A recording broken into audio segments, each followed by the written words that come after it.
What's going on, everybody? John here, MachMotorsport. I think the introductions are getting old. What do you guys think? Probably redundant to keep saying that. I mean, you're on the channel. You already know who you're watching. Anyways, let's end the rant and my ramble, because I often do that. We are here today in my beautiful 2023 ND Miata RF, and today I am doing a 6-month, it's a bit preemptive, but a 6-month, 6,000 kilometer overview of my ownership of this vehicle. So if you've been following the channel, you'll know that I've owned a lot of different cars in the past. And, you know, as of most recently, Del Sol, S2000, Civic Type R, and BRZ, which is what started this channel. Now, in having those vehicles, I've had the pleasure and the experience to really get into those vehicles, modify the vehicles, get to understand them technically, mechanically, and then have the ability to drive those vehicles, albeit not really long term, but I have had the opportunity to at least get into the vehicles and at least track them. So I can give you kind of my overview and comparison between those vehicles and, of course, my Miata. So let's talk about the car in general. Well, again, I've had it for about 6,000 kilometers and 6 months now, and I can honestly tell you this is probably one of the best cars I've owned as a regular everyday car. And what do I mean by that? Yes, it's not the most practical of the bunch, by no means. This is far from the most practical. But what I mean is, in terms of enjoyability, you know, the thrill and the want to drive this car, this has been the car. All the other cars I've owned, they were, with the exception of the Del Sol, I will say the Del Sol was a little joy to drive. I didn't really enjoy that car. But that was a more nostalgic connection for me. That was a car that I longed for as a teenager and then had the ability to buy in my adult years. And really, it brought me back to a happy time. It brought me back to a time where, you know, I started driving, and I always had an appreciation for cars, but it brought me back to a time where I took a general interest into the types of cars that were available. And so that connection was a little bit different. Nonetheless, that was a very enjoyable car to drive. So here we are in the Miata, and a lot of the Miata actually reminds me of that car. When we look at the overall spatial size of this car, they're very similar, and I love smaller cars. Don't get me wrong, it's not that I can't drive a larger car, I can. But when we look at the Type R, for instance, and for all intents and purposes, the Type R is by no means a heavy or very large car. However, it is quite a bit heavier and a little bit larger than this car. They just don't move the same. They don't feel as nimble. They don't feel as light on their feet. And this is a preference, okay? Not everybody is going to agree. Don't get me wrong. The Civic Type R, and I've had 2 of them, remarkable cars. Out of the box, if you want one car that does everything well, from a daily to a winter car to a track car, you know, you're not going to go wrong with a Civic Type R, and I'm not going to try to convince anybody otherwise. However, if you have the ability to buy a bespoke car, to be a weekend car, to be a track car, now all of a sudden, is the Civic Type R the best option as a weekend or strictly track car? No, it is a very capable car, but there are far better cars out there that are going to give you and reward you with that driver feel and that connection, and this is one of them. At low speeds, this car brings a ton of fun. You don't have to be going above the speed limit to have any sort of fun in this car whatsoever. Ownership, it's been inexpensive. I've already done one oil change just because I like to keep the fluids clean. And to be honest with you, it hasn't given me one problem at all, which we kind of expect from a Mazda. They are not horribly, they don't have a horrible reputation for being unreliable. And if anything, this car has been remarkably great. There's been not even any fit and finish issues, cracks, creaks, any of those things whatsoever. Aside from a dealer-related item that is of no fault of Mazda on its own, which is basically, I had requested from the dealer that they not remove the white sticker. I wanted to do my own delivery on the car, remove the white stickers, and do my own detailing. Upon pickup, they had removed the stickers, and the salesperson, to her credit, wanted to give me a clean car, not one covered in dust, but she ended up taking it through the automatic wash.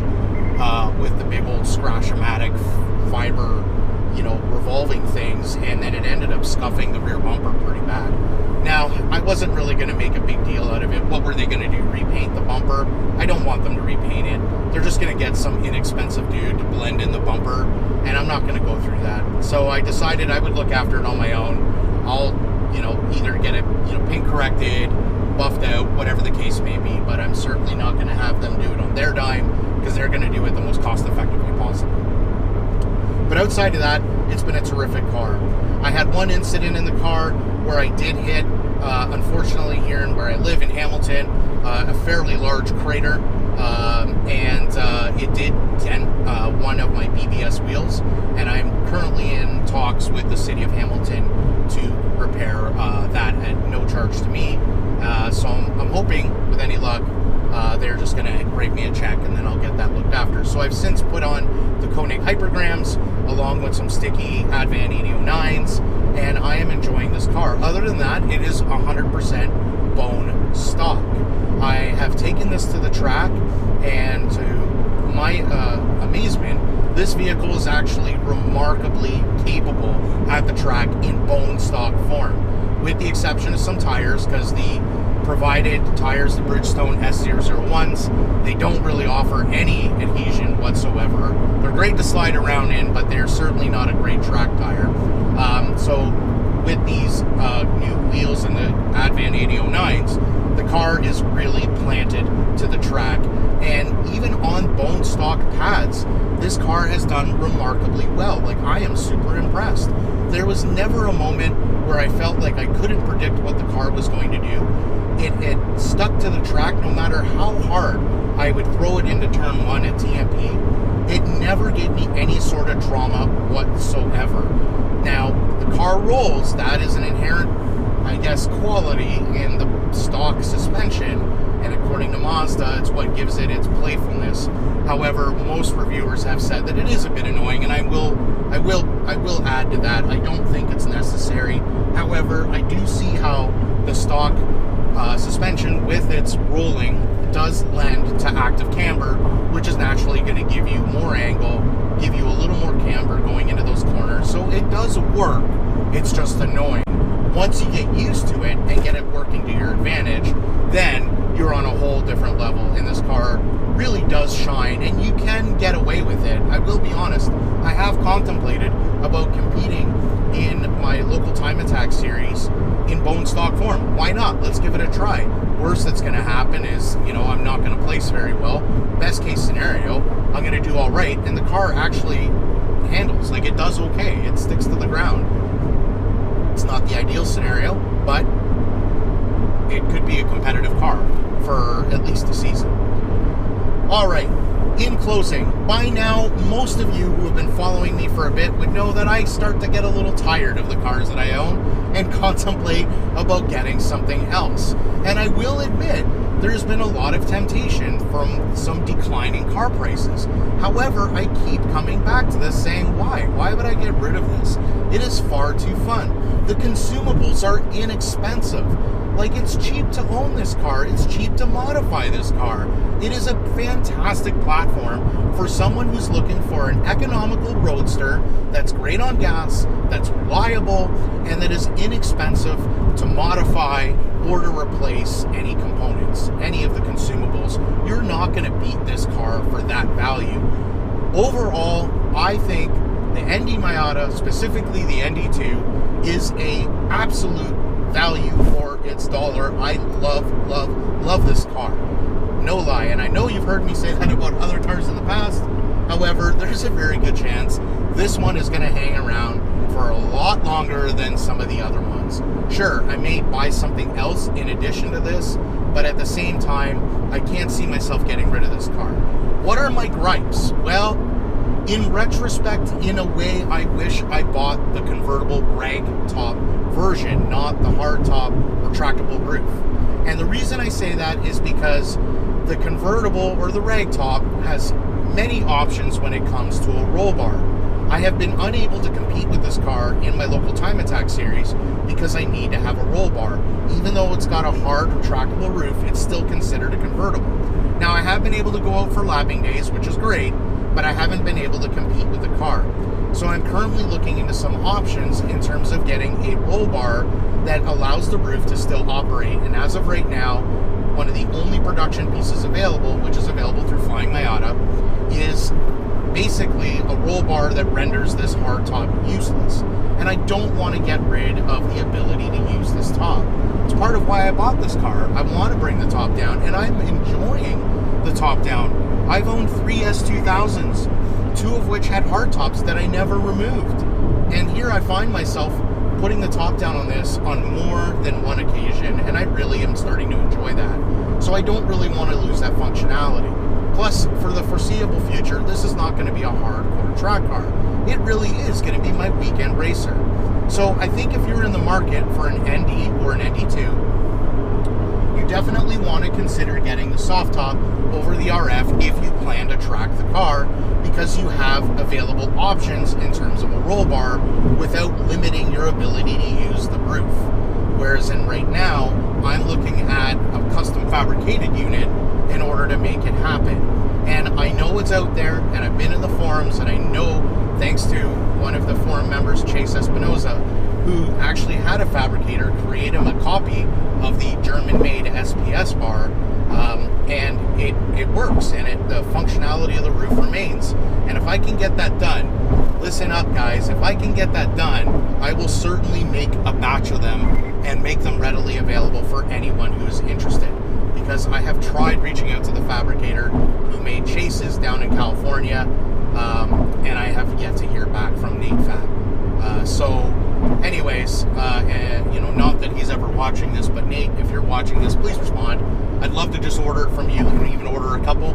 However, that being said, I am looking to some local fabricators to get one made, and if I can get one made, then I'm going to get probably maybe 10 made at the same time and put them up for sale, because I know there are a lot of RF guys out there that would love to track their car and are in the same boat that I'm in. So again, if you're looking to track one and you want one to track right out of the box, go with the ragtop version.